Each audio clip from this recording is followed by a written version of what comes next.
guys, welcome back to my channel. Pasensya na kayo, ang sobrang kalat tong sa table ko. Nakikita nyo, may mga papel, brochure, notebook. Nagpapaluwag kasi ako sa mga kliyente ko sa truck at saka sa financing. Sa ngayon, di muna tayo magluluto. Meron lang ako ituturo sa inyo. Yung gusto kumuha dyan ng truck at saka yung mga ka-finance ko dyan na wala pang idea kung paano i-proseso yung kliyente nila sa financing. Ito, meron akong kunting idea na sana may makatulong ako sa inyo. Hope na ito karagdagang kaalaman din para sa inyo. Ito guys, ito po yung requirements na kailangan nyo. 2 valid IDs with 3 specimen signature. Tapos 2 valid IDs with 3 specimen signature sa maker nyo po. At saka latest proof of billing. And then, bank statement with updated bank statement within 8 months or 3 months. Another is business permit. Aside from business permit, DTI. At saka, aside from DTI, is yung ITR nyo with financial statement. At saka kung wala naman, kung wala kayong ITR or financial statement, magpasa kayo ng proof of income ng business nyo. Like, billing, or contract ng hauling nyo, or yung billing nyo every month. Pwede nyo yun ipasa para holding documents din yan para isa din yan para makadagdag sa approval natin sa financing tapos kung kailangan optional lang din to sa mga financing na hinihingi sa inyo na yung photocopy and title of residence kung saan location kayo.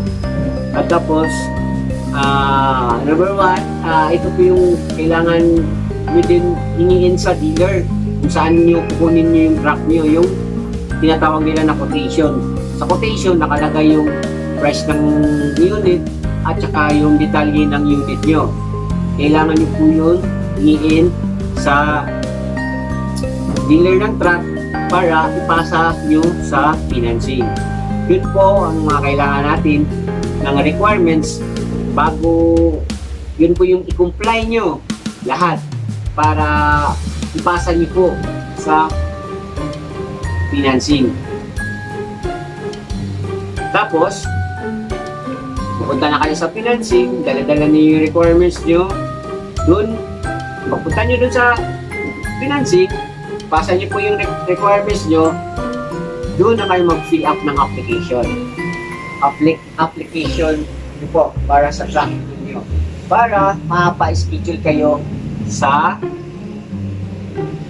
papaschedule kayo for CI. CI kayo ng financing sa location nyo kung saan kayo. CI nyo yung business nyo kung legit ba or hindi. Meron ba kayo?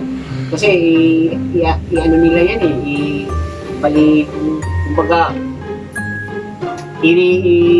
titingnan nila kung may kakayahan ka bang magbayad sa truck na nilaloan nyo. Kasi hindi naman maliit kasi yung nilaloan natin na truck. Kaya talagang sinisiay ng financing yan. Meron kasi financing ng masailan, meron din medyo di masailan, pero kadalasan kasi ngayon, lalo na ngayon, masailan yung mga financing ngayon, masyadong stricto. Kaya ingat tayo sa documents natin na ipapasa kasi minsan doon tayo sa mga documents natin na ipapasa natin, doon tayo mag-disapprove sa financing. Yun. Kaya kung may agent kayo, advise nyo yung agent na bago niya ipasa yung mga documents nyo, requirements nyo, kung bihasa na yung agent na pag-aralan niya muna yung documents mo bago niya ipasa sa financing para hindi ma-disapprove kasi mawawala na yung sa yung pinaghirapan niyo natin. Pinaghirapan ng agent mo, pinaghirapan mo, mawawala yung sa tapos ma-disapprove ka. Oo. Kasi nasa record na yan nila na na-disapprove ka. Oo. Kaya habang pinoproseso pa lang yung yung mga documents mo, talagang ingat tayo sa pagpasa ng mga requirements na sa financing. Sa financing, isa lang yung dalawa lang yung pinapasahan ko. Dalawa lang yung pinapasahan ko minsan ng application yung Orex at saka yung Liguan Finance. Minsan si South Asia Finance Corporation or South, saka yung PCCI. Yung Orex kasi mababa lang yung Orex. Sa Liguan naman, magkalapit na sila sa rate. Medyo mababa din si Liguan. Saka si South, medyo may kataasan sa pero pag mayroon ka namang existing na mga truck, madali lang kasi ipa-approve sa financing pag may mga existing na truck mayroon ka ng existing na truck. Kasi may mga financing kasi tinitingnan nila na may mga truck ka na ba, may mga, lalo na si PCCI, number one nila yung meron ng existing na truck, meron na bang karanasan sa paglo-loan. Kaya pag kilala kayo, pag papasok kayo sa PCCI, siguraduhin nyo na yung kliyente nyo or si client na may karanasan sa paglo-loan ng truck. Kasi doon sila nagbe-base Si South naman, nagbe-base kung mayroon ka ng existing na truck. Yun.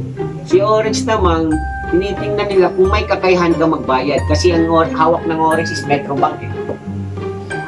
Kaya sana itong mga sinasabi ko nakadagdag ng idea nyo kung paano magproseso ng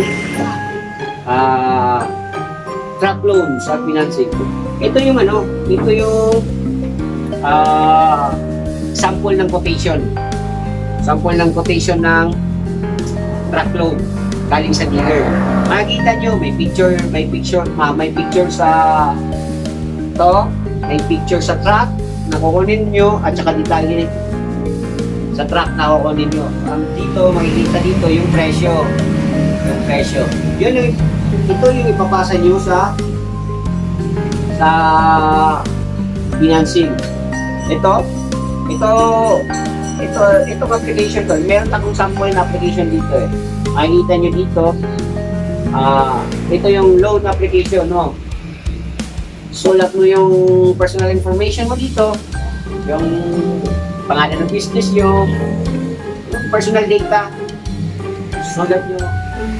Ito yung makikita sa application nyo. Kasi meron tayong dalawang application kasi tinatawag Meron tayong individual at saka company. Tinuturo ko sa inyo yung individual na pagka-truck loan. Yun po. At saka sa mga freelancer dyan na medyo minsan naguguluhan pa kung paano magproseso sa financing. Sana itong idea or karanasan ko sa pagproseso ng truck loan ay magkaragdag din sa inyo ng tulong kung paano magproseso ng truck loan sa financing. So just advice ko lang sa mga nagproseso ng mga truck loan, mga agent diyan o mga freelancer diyan. Ako freelancer ako freelancer ako. Alam ko din naintindihan ko din yung mga yung karanasan sa pagiging freelancer. Mahirap talaga. Kung hindi ka sanay, mahirap. expected kung kilala nyo na yung mga nasa financing. Kasi mas yung bagang ma-priority yung mga yung mga application mo pag maipasa mo sa financing. Yun. Pagpasa ng mga, balik tayo sa requirements. Pag maipasa mo na lahat ng ang requirements mo sa financing, schedule at saka naka-fill up ka na ng application, i-schedule siya ng noon ng financing para for CI. Pagkatapos nun, for CI, tatawag sa financing sa dealer para to verify kung insakto ba yung loan na at saka track na kukunin mo. Matapos nun, pagkatapos nila ma-verify yung yung application mo doon sa financing, yun pa lang sila magka-conduct ng CI para sa unit na kukunin mo. Titingnan nila yung unit. Kung bago ba, or kung sakto ba yung nakalagay sa quotation na pinasa mo, yung presyo, magkakandak sila ng CI sa unit.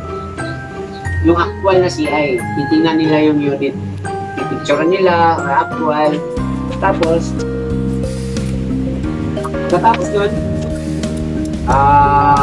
i-verify nila ulit yung mga documents na binasa mo. Pag okay na lahat, mapasa yun, 2 to 3 weeks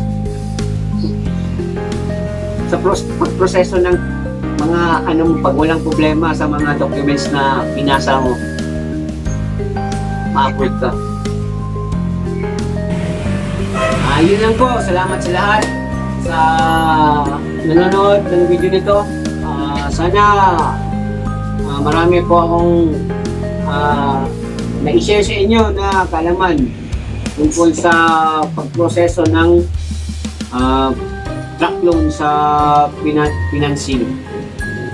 At saka kung may mga comment po kayo, at saka please pakishare po tong video na to para sa mga ka-freelance natin dyan na medyo nakakapapa sa pag-proseso sa financing. At least makapagbigay ako ng idea sa kanila kung paano. Maraming salamat sa inyo lahat dyan. Once again, this is Joey Stevie. Thank you. Huwag niyo pong kalimutan mag-subscribe, share and like, just comment below, and God bless. Thank you po sa lahat. Thank you.